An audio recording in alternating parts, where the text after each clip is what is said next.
Capaian tersebut meningkat 208% dibanding periode yang sama di tahun 2024. Perolehan laba operasional Samsung di kuartal 4 2025 itu juga melampaui rata-rata estimasi analis yang sebesar 17,8 triliun won.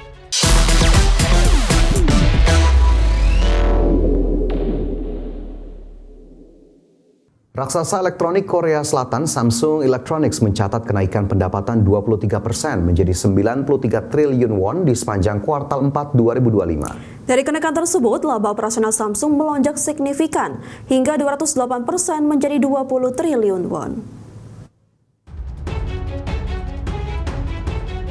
Perusahaan elektronik asal Korea Selatan Samsung Electronics membukukan laba operasional sementara sebesar 20 triliun won atau setara sekitar 13,8 miliar dolar Amerika di sepanjang kuartal 4 2025. Capaian tersebut meningkat 208% dibanding periode yang sama di tahun 2024. Perolehan laba operasional Samsung di kuartal 4 2025 itu juga melampaui rata-rata estimasi analis yang sebesar 17,8 triliun won. Kenaikan laba itu juga ditopang oleh peningkatan pendapatan Samsung sebesar 23% menjadi 93 triliun won. Namun demikian, manajemen Samsung menyatakan laporan keuangan yang komprehensif akan terbit pada akhir bulan ini, termasuk laba bersih dan kinerja dari masing-masing divisi. Kenaikan pendapatan Samsung di 2025 sejalan dengan lonjakan permintaan global terhadap server berbasis kecerdasan buatan. Kenaikan permintaan itu berhasil menaikkan harga chip memori secara signifikan. Di sisi lain, kekurangan chip global diprediksi mendorong kinerja produsen chip, di mana pada Desember lalu, Micron Technology memperkirakan laba bersih kuartal kedua tahun fiskal berjalan hampir 2 kali lipat dari perkiraan Wall Street. Berbagai sumber IDX Channel.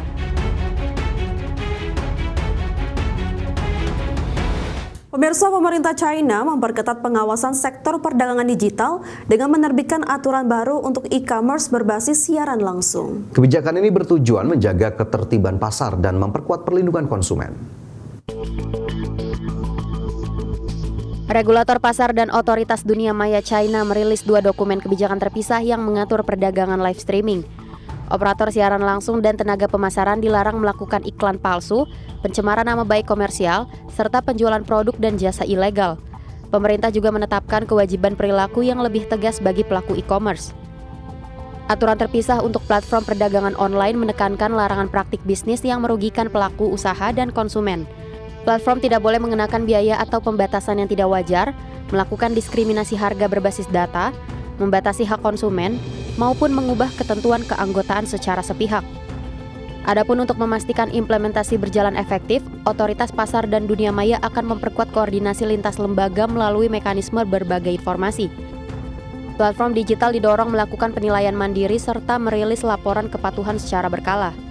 Langkah ini menegaskan komitmen China menciptakan ekosistem ekonomi digital yang lebih tertib dan kompetitif.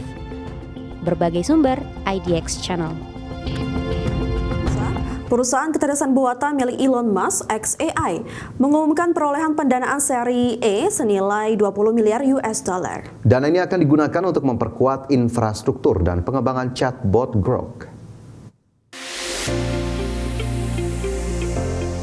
Perusahaan kecerdasan buatan milik Elon Musk, xAI, mengumumkan perolehan pendanaan seri E senilai 20 miliar US dollar. xAI menyebut pendanaan dipimpin sejumlah investor besar termasuk Valor Equity Partner, Fidelity, Qatar Investment Authority, serta Nvidia dan Cisco sebagai investor strategis. Perusahaan tidak merinci apakah pendanaan tersebut berbentuk ekuitas atau utang. xAI saat ini terintegrasi dengan platform X dan mengembangkan chatbot Grok sebagai produk utama. Melansir dari TechCrunch, xAI memiliki sekitar 600 juta pengguna aktif bulanan dari platform X dan Grok. Dana segar ini akan digunakan untuk memperluas kapasitas pusat data serta meningkatkan kemampuan model AI Grok. Langkah ini menegaskan ambisi xAI memperkuat posisinya di tengah persaingan ketat industri AI global. Di tengah ekspansi, xAI menghadapi sorotan terkait risiko keamanan konten. Dalam beberapa hari terakhir, Grok dilaporkan menghasilkan konten bermasalah atas permintaan pengguna. Jumlah otoritas di Uni Eropa, Inggris, India, Malaysia, dan Perancis tengah menyelidiki kepatuhan xAI terhadap regulasi yang berlaku. Berbagai sumber IDX Channel.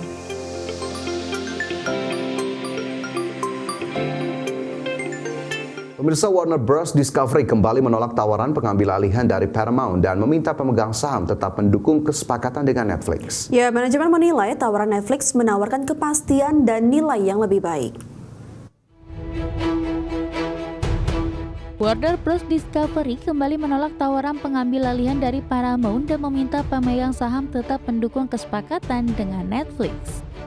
Dewan Direksi Warner menegaskan tawaran Paramount senilai 77,9 US dollar tidak sejalan dengan kepentingan perusahaan dan pemegang saham.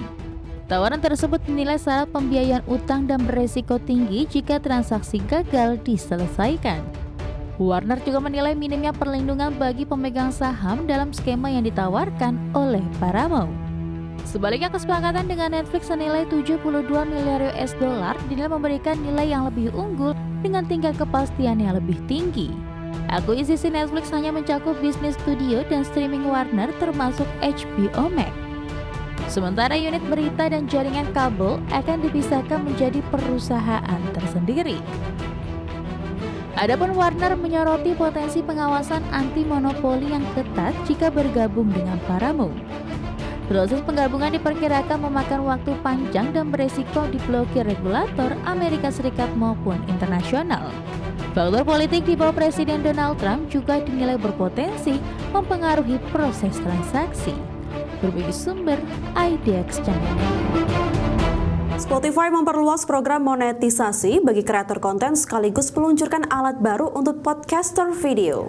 Langkah ini dilakukan untuk memperkuat persaingan dengan YouTube dan Netflix di pasar konten digital.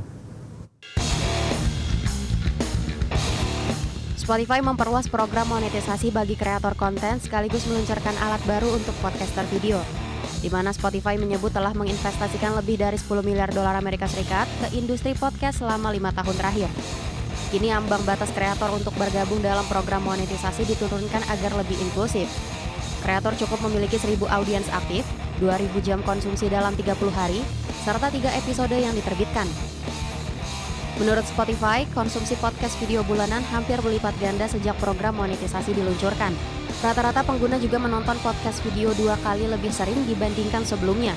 Pertumbuhan ini mendorong Spotify agresif merebut kreator video dari platform pesaing.